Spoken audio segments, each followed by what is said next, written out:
नमस्कार, दर्श न्यूज देख रहे हैं आप। मैं हूं अमित कुमार। झारखंड में आज राष्ट्रीय जनता दल ने अपने 40 सदस्यीय राज्य स्तरीय समिति की बैठक में 40 लोगों का नाम घोषित कर दिया है। अब हम इनसे गौतम सागर राणा है हमारे साथ, वरिष्ठ नेता हैं राजद के। हम सीधे इनसे बात करते हैं। क्या कुछ है सर? झारखंड में माननीय लालू जी का, माननीय तेजस्वी यादव जी का सामाजिक न्याय का बहुत बड़ा जनाधार है 24 जिलों में। ये जो जनाधार है उसको लामबंद करके हम इंडिया गठबंधन के उम्मीदवारों के पक्ष में इसे बूथों तक पहुंचाएं। इस समिति का गठन हमने इसलिए किया है। इस समिति का गठन अभी पूरा नहीं और भी इसको किया जाएगा और लोकसभा क्षेत्रवार भी चुनाव समिति, अभियान समिति का गठन किया जाएगा, जिससे हम इंडिया गठबंधन के उम्मीदवारों को बल दे सकें जीतने में, विजयी होने में। भारतीय जनता पार्टी और इसके नेता प्रधानमंत्री मोदी जी ये निम्न स्तरीय भाषण पर उतर आए। एक प्रधानमंत्री को ऐसा भाषण कदापि शोभा नहीं देता है। उन्होंने छिंदवाड़ा के भाषण में, जिसको मैंने टीवी में देखा, उन्होंने कहा, बहुत सी बातें कही जो अलगाव को परिलक्षित करती है, जो प्रधानमंत्री का प्रतिनिधित्व इस भाषण में नहीं होता। उन्होंने कहा कि हिंदू महिलाओं का मंगलसूत्र छीनकर मुस्लिम महिलाओं को जो ज़्यादा बच्चा जनती हैं, यह भी अपमानजनक बात है। एक महिला का अपमान प्रधानमंत्री जी न करें, शोभनीय नहीं है। तो वोट प्राप्त करने के लिए आप हिंदू मुसलमान कर रहे हैं, जबकि भारतवर्ष का नेतृत्व आपके हाथ में है। विविधता में एकता भारत की विशेषता, इसको न खंडित करें। 3000 भाषाएं हैं, धर्म है अनेक, हिंदू, मुस्लिम, सिख, ईसाई, पारसी। हिंदू में भी शैव, वैष्णव, वैदिक, मुसलमान में भी शिया, सुन्नी।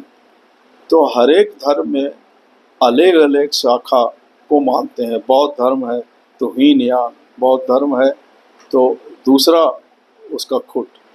कोई दाढ़ी बढ़ा रहा है, कोई माथा मुड़ा रहा है, कोई ज़मीन के अंदर लेटा है, कोई जीभ में सुई डाले हुए है, कोई पूजा कर रहा है, कोई एकेश्वरवादी है, कोई बहुईश्वरवादी है, बहुत सारे भगवान को मानता है।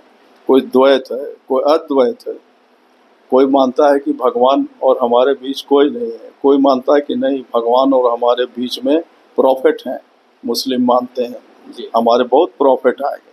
सब लोग जी रहे हैं।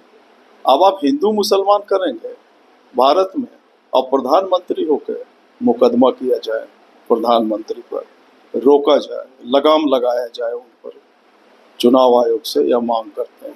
आप लोग जाएंगे चुनाव आयोग, जाएंगे शिकायत करेंगे? जाएंगे तो हम चुनाव लड़ेंगे कैसे, इसमें फंसेंगे नहीं। आपके माध्यम से ही हम मांग करते हैं कि मुकदमा किया जाए। आप पहुंचा दीजिए इलेक्शन कमीशन को। पहले फेज का चुनाव हो चुका है, उससे कहीं बीजेपी को कोई आहत पहुंची है या फिर इंडी गठबंधन? प्रथम चरण के चुनाव में ज़्यादातर लोगों का अनुमान है कि भाजपा पिछड़ गई। तो उनके पिछड़ने से बौखलाहट होगी, अरे देश तुम्हारे बाप का है क्या? ये कई प्रधानमंत्री के बाद ये बने, मनमोहन सिंह रहे, देवेगौड़ा रहे, राजीव गांधी ने 401 लोकसभा चुनाव में वो सीटें जीते। तो ये तो भारतीय राष्ट्रीय कांग्रेस तो इनके बहुत साल पहले 84 में 401 सीटों पर विजयी रही। उस समय तो 2 सीट इनको आया था। तो चुनाव में देश में जनता का रुझान बदलता है। हम लोग की तरफ देहात में कहावत है कि कोई कौवा का लोल पिए है कि अमर रहेगा। कौवा का लोल माने जीव। यदि कोई पी लेता है तो लगता है कि अमर हो गया, मरेगा नहीं। अरे चुनाव है, आप हारोगे फिर जीतोगे। हम पहले एमएलए थे, 3 बार एमएलए थे, आज नहीं है तो मर गए क्या? जीतना हारना, हम जिस चुनाव लड़ते हैं वो अभी गठबंधन का उम्मीदवार है, हम उनको पूरा सपोर्ट करेंगे। यही तो लोकतंत्र की खूबसूरती है जिसको भाजपा मार रही है। सर, एक कसक कहीं आरजेडी के मन में है कि आरजेडी 2 सीटों की मांग कर रही थी लोकसभा में, एक चतरा और एक पलामू। लेकिन पलामू केवल दिया गया उनको, और चतरा सीट से अभी भी गिरिनाथ सिंह अछूते रह गए। ये कसक है, लेकिन गौतम सागर राणा की अभिव्यक्ति कसक में नहीं दिखेगी। हमारे सामने भाजपा को हराना है, इसलिए मन में तकलीफ रख के भी हम देश से प्यार करते हैं तो उसके लिए चले। हम उस तकलीफ को मुंह पर नहीं आने देंगे। तेजस्वी जी रांची आए थे, उन्होंने 21 अप्रैल को उलगुलान न्याय महारैली से आह्वान भी किया राज्य की जनता को। कैसे देखते हैं इसको? कैसे देखते हैं? गठबंधन के पक्ष में देखते हैं। वो आए इसी के लिए, उनका आना भी है इसी के लिए हुआ। उनको तो हम कोई बड़ी सभा होगी तो उनको हम रोजगार पुरुष की उपाधि दें। वो सोते सोते बैठते उठते कैसे लोगों को रोजगार मिले इस पर सोचते हैं। मोदी जी सोते समझते उठते बैठते बेमुद्दे की बात सोचते हैं कि हिंदू मुसलमान लड़ाओ और वोट पाओ। संविधान के निर्माता अंबेडकर थे। अंबेडकर ने यह लिखा कि वर्ण व्यवस्था, जाति आधारित ऊंच नीच की व्यवस्था भारतवर्ष की दुर्दशा की जिम्मेवार। कोई नासमझ आदमी थे।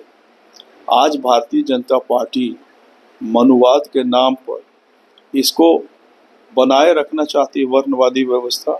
मुझको तो समय नहीं है अभी, नहीं तो मैं आपको डॉक्यूमेंट्री एविडेंस दे सकता हूँ कि जो राष्ट्रीय स्वयं सेवक संघ के नेता थे, मुंजे थे और लोग थे, उनके द्वारा कही गई बातें जर्मनी में वो बचा करके रखा गया है।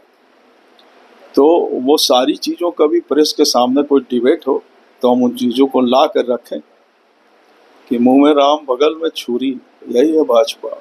मुंह में राम बगल में छुरी, यही है भाजपा। सर एक आखिरी सवाल, भारतीय जनता पार्टी या फिर कह लें एनडीए 14 के 14 झारखंड की लोकसभा सीट जीतने का दावा कर रही है, इंडी गठबंधन कहाँ देखती? तो आप क्या कहते हैं कि हम दावा नहीं करें कि हम हार जाएंगे 6 सीट पर? हम अपने मुंह से कैसे बोलेंगे? हम तो बोल सकते हैं, जनता के हाथ में है वो किसको जिताएगी। लेकिन अब जनता मोदी जी के भाषण से तंग आ गई। एक आदमी रोज कुछ भी खाइए, पराठा खाते खाते खाते खाते खाते कितना खाएगा आदमी? बदलना चाहता है टेस्ट। तो एक टेस्ट मोदी जी इस देश के हो गए।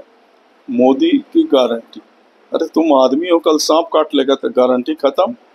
कल तुम जहाज में तुमको ब्लड प्रेशर आ जाएगा तो गारंटी खत्म। तो भाजपा में एक तू ही धनवान है मोदी, बाकी सब कंगाल। कोई ग्रुप लीडरशिप नहीं। धन्यवाद।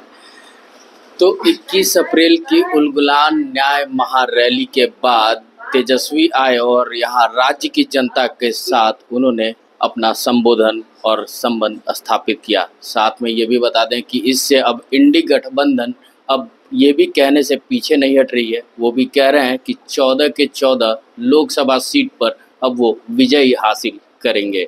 ऐसे ही तमाम खबरों के साथ जुड़े रहने के लिए हमारे चैनल को लाइक एंड सब्सक्राइब जरूर करें। अमित कुमार, दर्श न्यूज़, रांची।